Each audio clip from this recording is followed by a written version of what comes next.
Pertanyaan kami adalah bagaimana standar etika dan kepemimpinan di bidang pertahanan.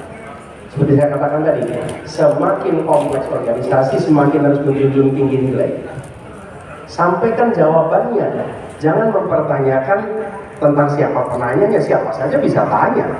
Dan ketika wartawan tanya, saya tidak boleh bilang sama wartawan, oh Anda tidak boleh bertanya itu. Boleh, siapa saja boleh bertanya.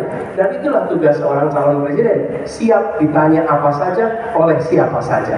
Dan prinsip itu yang harusnya dipegang. Menurut saya, kita harus fokus pada jawabannya apa, standar etikanya di mana. Apakah kita merujuk kepada Panglima Besar Jenderal Sudirman yang menjunjung tinggi nilai, menjunjung tinggi etika, sehingga dihormati sampai dengan hari ini. Oleh yang terakhir, sesudah selesai saya mencari, tapi sudah tidak ada, jadi tidak tahu kemana harus salaman. Baik, kita masih ada waktu 4 menit, kami persilakan untuk bertanya. Tolong dibantu untuk mic-nya. Selamat malam, Pak Anies, saya Rino Reksa dari SCTV. Izin bertanya Pak, yang pertama tadi soal lahan, ketika Anda mau koreksi dinilai Pak Prabowo sebagai jawaban yang salah juga, tanggapannya seperti apa? Kemudian yang kedua soal pesawat bekas, tadi juga dijelaskan Pak Prabowo, yang menjadi soal bukan baru bekasnya, tapi usia pakai. Kita dapat Pak Anies bagaimana? Terima kasih. Ya, itu adalah materi yang tadi disampaikan di perdebatan. Silakan nanti para pengamat memberikan komentar atas apa yang kami sampaikan di dalam diskusi saat debat tadi. Jadi itu sudah dikatakan, silakan nanti dilakukan penilaian. Tapi yang saya ingin sampaikan dalam kesempatan ini juga, bahwa Indonesia harus kembali hadir di kancah dunia. Indonesia tidak boleh lagi sekedar jadi penonton.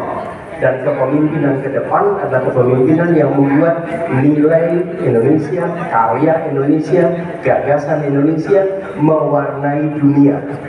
Supaya kita bisa membangun Indonesia lebih baik. Dengan kerjasama internasional, kita ingin kita jadi tuan rumah di negeri sendiri. Jangan sampai buruh-buruh asing justru mendominasi lalu kita kalah. Tuan rumah negeri sendiri. Di sisi lain, kita hadir di kancah internasional menjadi tamu yang mempesona. Jadi tuan rumah di negeri sendiri, tamu yang mempesona dan dihormati di kancah internasional.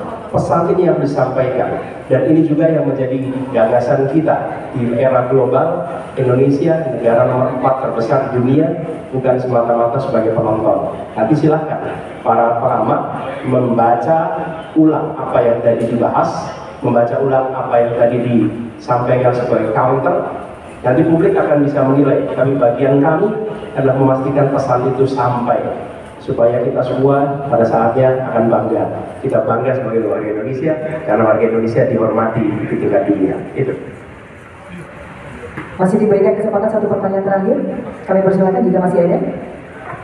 Sudah tidak ada. Baik, terima kasih kami ucapkan kepada. Terima kasih teman-teman semua sudah mereportase kita semua. Semoga ini menjadi forum yang mencerahkan semuanya. Terima kasih semua. Oke, silakan lanjutkan Om. Termasuk tadi ternyata